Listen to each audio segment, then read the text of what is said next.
Hello friends, now we welcome together again। तो आज मैं आपके लिए एक नया टॉपिक लाया हूँ फिजिक्स का। वो है हीट के न्यूमेरिकल्स। ठीक है, तो हम हीट के न्यूमेरिकल करेंगे। ये 8 स्टैंडर्ड न्यूमेरिकल्स हैं। ठीक है, तो हीट में हमें आपको पता होता है हीट होता क्या है। हीट मतलब कोई ऑब्जेक्ट बताता है कि ये नहीं, वो तो टेम्परेचर बताता है कि ये कोल्ड है या। हीट एक एनर्जी होती है। Heat is a form of energy. एक तरह से ये मान लो कि एक हीट जो है एनर्जी है। उसके अंदर हीट की यूनिट कैलोरीज होती है। तो हमारी बॉडी के अंदर भी एक हीट एनर्जी होती है ना, मेटाबॉलिज्म के बाद। ठीक है, तो यूनिट और हीट का एक फॉर्मूला होता है एम सी डेल्टा टी। जो एम होता है एक मास होता है। ठीक है, और जी जो टी होता है वो स्पेसिफिक हीट कैपेसिटी होती है। ठीक है, स्पेसिफिक हीट कैपेसिटी एक कांस्टेंट टर्म है। और डेल्टा टी मतलब चेंज इन टेम्परेचर। और ये होता कैसे, ऐसे हीट जो होता है ना, ये पढ़ोगे तो इसके बाद आपको थर्मोडायनेमिक्स के बारे में भी पढ़ना पड़ता है। वो 11th में होता है। मैं बस उसका हैंग दे रहा हूँ जिससे आपको इंटरेस्ट आए फिजिक्स में। तो जैसे ये हीट है, हीट का फ्लो आपको पता होगा। हीट एक एनर्जी है। एनर्जी हमेशा हाई लेवल से लो लेवल पे होती है। जैसे अगर एक गर्म पानी है, मतलब गर्म पानी में टेम्परेचर है वाटर का 80 डिग्री सेल्सियस, और एक वाटर का टेम्परेचर है 50 डिग्री सेल्सियस। तो हीट कहाँ से फ्लो होगी? अगर दोनों को एक कांटेक्ट में रखोगे तो एक हीट फ्लो होगी। तो वो कहाँ से होगी? वो होगी 80 से लेके 50 तक। ठीक है, 80 से लेके 80। तो जब तक वो इक्वल ना हो जाए तब तक फ्लो होती रहेगी हीट। ठीक है, कुछ हीट जो जूल है, मतलब जूल यहाँ पर तो टेम्परेचर है। तो टेम्परेचर जब तक सेम ना आ जाए तब तक वो हीट फ्लो ही होते रहेगा। फाइनल टेम्परेचर दोनों का बराबर होना चाहिए। ठीक है, ये हो गया एक कंसेप्ट। अब मैं बताता हूँ थर्मोडायनेमिक्स का सेकंड लॉ यही कहता है कि नहीं, बस अगर हम वर्क अगेंस्ट इसके काम करें तो हम हीट 50 से 80 में भी फ्लो कर सकते हैं। बस हमें वर्क करना पड़ेगा अगेंस्ट इट। ठीक है, तो वही sir second law of thermodynamics होता है। बस अब चलो ज़्यादा पढ़ते नहीं है, एक और मैं बताते तो। फर्स्ट लॉ ऑफ थर्मोडायनेमिक्स में ये बताता है कि जो ये यूनिवर्स है इसमें एनर्जी है। तो सब आपने पढ़ ही रखा होगा, फिर आप जब 11th में होंगे तो पढ़ेंगे। चलो, तो हीट का मैंने बता ही दिया है, तो चलो न्यूमेरिकल्स करते हैं। न्यूमेरिकल्स क्या कहता है? 1500 calories of a heat is supplied to 200 grams of water. Find the rise in temperature. Specific heat of capacity of water is 1 calories gram inverse. ये जो होता है ये सेल्सियस इनवर्स दे रखा है। ठीक है, तो ये क्वेश्चन करते कैसे? एम सी डेल्टा टी लगाना है नॉर्मली। तो वो क्वेश्चन करता है। हीट दे रखा है, एच यूनिट ले रखे है, ई भी ले सकते हैं, एनर्जी के टाइम है तो मैंने एच ले रखा है। कोई वेरिएबल कुछ भी ले सकते हैं। ठीक है, तो H is equal to 1500 calories. Mass gram में था, मैं ग्राम में था इसलिए मैं ग्राम में ही था ना। सब कुछ ग्राम में ही होगा तो मैं क्या बोलते देखते हैं। हाँ, कैलोरीज इन ग्राम है तो केजी में करने की ज़रूरत नहीं है। तो 200 ग्राम्स हो गया। अब जो सी है वो 1 ग्राम ही हो गया। तो अब डेल्टा टी निकालना है तो सारी वैल्यू पुट कर दो। H is equal to M C delta T. तो डेल्टा टी करेंगे तो कितना आ जाएगा? 1500 अपॉन 200 हो गया। तो उससे कितना आंसर आ जाता है? 2.5 कैलोरीज। उसके बाद सेकंड क्वेश्चन करते हैं। सेकंड क्वेश्चन क्या कहता है? 500 grams of water at 100 degrees Celsius is mixed with 300 grams of water at 20 degrees Celsius. Specific heat capacity of water is this. ठीक है, स्पेसिफिक हीट कैपेसिटी क्या दे रखी है? 4.2 जूल। ठीक है, जूल दे रखा है, एनर्जी जूल पे ही है इसमें। और यहाँ पर पहले से जून में दे रखा है। बस यहाँ पर हमें फाइनल टेम्परेचर निकालना है। तो इसमें क्या करेंगे? M C delta T is equal to M C delta T करते हैं। Heat lost is equal to heat gain, ये एक फॉर्मूला होता है। ठीक है, तो 4.8 जो स्पेसिफिक हीट दे रखा है दोनों में सेम ही रखेंगे। तो क्वेश्चन करें तो क्या होगा? Heat lost is equal to heat gain. तो मैंने एम सी डेल्टा टी नहीं लिखी, डायरेक्टली वैल्यू लिख दी।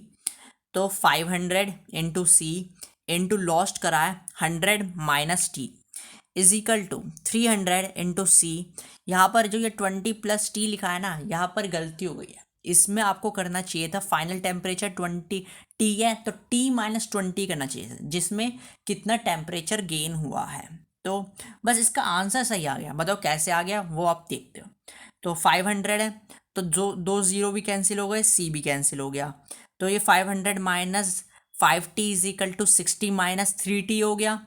अब 3t हो गया तो ये जो इस तरफ जाएगा तो माइनस में होना चाहिए, बस मैंने दोनों तरफ ही प्लस लिख दिया, इसलिए टेम्परेचर जो T है 70 डिग्री सेल्सियस आया है। एक ऐसे क्वेश्चन और भी होंगे शायद, अगर दे आएंगे तो मैं आपको बता दूंगा ना, यहाँ पर करेक्शन कर लेना, आंसर सही आ गया है, कंसेप्ट मैंने सही बता दिया। तब भी आपको समझना है तो कमेंट बॉक्स में लिखना, मैं कंप्लीट फिर से एक और वीडियो बना के इस पर्टिकुलर क्वेश्चन को सही से कर दूंगा। ठीक है, तो चलो दूसरा क्वेश्चन देख, थर्ड क्वेश्चन देखते हैं। Calculate the heat energy lubricated from 40 grams of a steam so as many form the water at 100 degree Celsius. ठीक है, और यहाँ पर दे रखा है latent heat of vaporisation of a steam is this.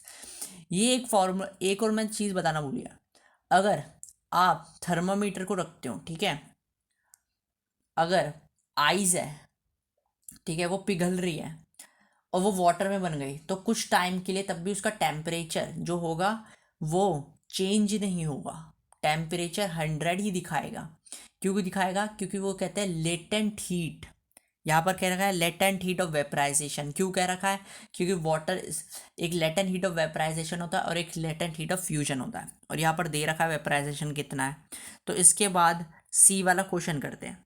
तो Q is equal to M into L होता है नॉर्मली, अगर हमें निकालना होता है कि कितनी हीट, हीट तो चेंज इन टेम्परेचर तो नहीं हुआ, बस हीट ज़रूर लॉस हुई है बॉडी से।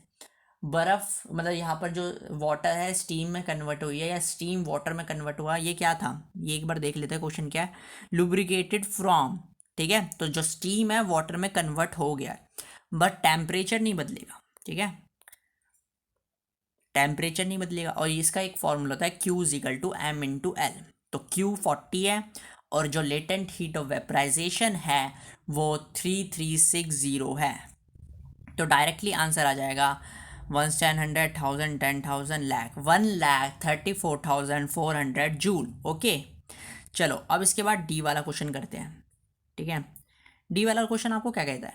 Calculate the specific latent heat of fusion of a solid, ठीक है, solid if 20 grams of its require 8,400 joule of heat melt for melting. ठीक है, तो यहाँ पर लेटेंट हीट ऑफ वेपराइजेशन नहीं कहा है, लेटेंट ऑफ फ्यूजन का है, क्योंकि एक सॉलिड जो है लिक्विड फॉर्म में कन्वर्ट हो जा रहा है। ठीक है, मेल्टिंग में, तो कितनी एनर्जी, इसमें भी Q इंटू एम ही लगेगा। तो ये क्वेश्चन कैसे किया है, ये किया है, इसमें एनर्जी हमें बता दिया, इसमें लगाना L, तो L का फॉर्मूला होता है Q अपॉन M। तो 8,400 upon 20 is equal to 420 joule per gram. ठीक है, D हो गया। D के बाद E क्या कहता है? अब ऐसे क्वेश्चन बहुत अच्छे आएंगे, E और F बहुत अच्छे क्वेश्चन हैं। अब brass rod of two 0.5 kg at 100 degree Celsius is dropped into 0.5 kg of water। ठीक है, dropped into 0.5 kg of water at 20 degree Celsius. The final temperature of mixture दे रखा है 23। Calculate the specific heat of brass. ठीक है, सी निकालना है specific heat of brass, और इसमें हमने दे रखा है specific heat capacity of water दे रखा है जूल में। तो जूल केजी भी दे रखा है, केजी भी यूनिट है, और यहाँ पर सेल्सियस भी यूनिट है। अगर सेल्सियस, अगर ये यूनिट केल्विन में दे रखी होती ना, मतलब ये वाली यूनिट जिसमें ब्रास का रॉड टेम, तो उसे केल्विन में करना पड़ता है, डिपेंड करता है, सारी यूनिट सेम होनी चाहिए। ठीक है, जो यूनिट जिसमें दे रखा है।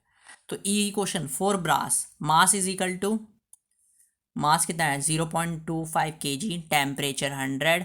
सी क्वेश्चन मार्क, फाइनल टेम्परेचर कितना दे रखा है 23। डेल्टा टी मैंने ऐसे छोड़ दिया है, ठीक है, कुछ करा नहीं, ऐसे डेल्टा टी को मैंने 77 रख दिया है। ठीक है, ऐसे M C delta T is equal to 0.5 into 77 कर दिया। फॉर वाटर, ठीक है, फॉर वाटर ये दे रखा है। फाइनल टेम्परेचर हमें पता है, ठीक है, डेल्टा टी हमें पता ही है, करने की ज़रूरत ही नहीं है। हाँ, फाइनल टेम्परेचर तो हमें पता है, बट डेल्टा टी निकालना है। इसमें राइज इन टेम्परेचर हो, क्या बोलते हैं, इसमें क्या हो रहा है, इसमें 100 माइनस, क्योंकि इसमें लॉस हो रहा है ब्रास में, और इसमें गेन हो रहा है। गेन कितने का हुआ है, 3 का हुआ है। 20 में था, 23 डिग्री हो गया, तो 3 टेम्परेचर हो गया। तो डेल्टा टी आ गया, ठीक है, for water 0.5 kg delta T. मैंने डायरेक्टली लिख दिया 3, आप सॉल्व करके भी कर सकते हैं। फिर question, according to the question, मतलब for equation, C is equal to, पहले पुट करी value, C is equal to 0 अगर सब कुछ सॉल्व करने के बाद 409.09 जूल केजी पर केल्विन होता है, ठीक है। ये हो गया ख़त्म, इतना इजी क्वेश्चन था। इसके बाद आपको लास्ट क्वेश्चन मिलता है। तो लास्ट क्वेश्चन आपको कहता क्या है, 2 liters of water at 80 degrees Celsius is poured in a plastic balti containing 10 liters of water at 20 degrees Celsius. Calculate the final temperature. Density दे रखी है, निगलेट द हीट दे रखा है, ठीक है। तो वॉल्यूम नहीं दे रखा था, डेंसिटी नहीं, वॉल्यूम दे रखा है 100 डिग्री सेल्सियस। तो मास निकालना ही पड़ेगा ना, तब भी मास निकालना पड़ेगा। अब मास जो होगा वो भी 2 kg, और वही होगा density is equal to mass upon volume होता है। तो जो डेंसिटी है वाटर की 1 दे होती है, हमेशा 1 ही होती है। 1 हुई, मास हो गया, वॉल्यूम कितना 10, 10 इंटू 1, 1 2 kg। ये याद रखो, 1 litre is equal to 1 kg ही होता है, ठीक है, वाटर में, बस सिर्फ वाटर में, ठीक है। Neglect the heat gain by the specific heat capacity भी दे रखी है, ठीक है। तो आपको अब निकालना क्या है, फाइनल टेम्परेचर। अब देखो ये वाला क्वेश्चन शायद मैंने अच्छे से एकदम करेक्टली किया होगा, आपको जो समझ आए। फाइनल टेम्परेचर कितना है, मतलब मास कितना है, 2 kg। T1 कितना, मैंने T1 नहीं लिया, टी ले लिया, तब भी आप समझ जाओगे, मैं कर दूंगा 80 डिग्री सेल्सियस। M2 के बाद टी लिया, इसलिए ये समझ लो T2 हुई है वो 10, और जो टी है वो है 20 के। According to MC delta T, C से सी कटा, 2 से 2 कट गया, ठीक है। तो 20 इंटू 80 माइनस टी हो गया। यहाँ पर देखो मैंने अब सही किया है, टी माइनस 20, अब 10 से माइनस मल्टीप्लाई करेंगे, 10t माइनस 200, ठीक है। और यहाँ पर भी 600 माइनस 32 होता है, ठीक है, इतना हो गया। अब आपको क्या करना है, ये जो 200 है प्लस में चले जाएगा तो 360 हो जाएगा, और ये हो जाएगा 12t। तो t की वैल्यू ऑटोमेटिकली आंसर में आएगी 30 डिग्री सेल्सियस। तो चलो फ्रेंड्स, ये आज का सेशन, मतलब क्वेश्चंस ऑन द हीट ख़त्म होता है। अगर आपको कुछ समझना है तो प्लीज़ फ्रेंड कमेंट कीजिए। अगर आप हमारी चैनल में पहली बार आए तो सब्सक्राइब कीजिए और फ्रेंड्स को शेयर कीजिए, जिससे बेनिफिट और भी स्टूडेंट ले सके।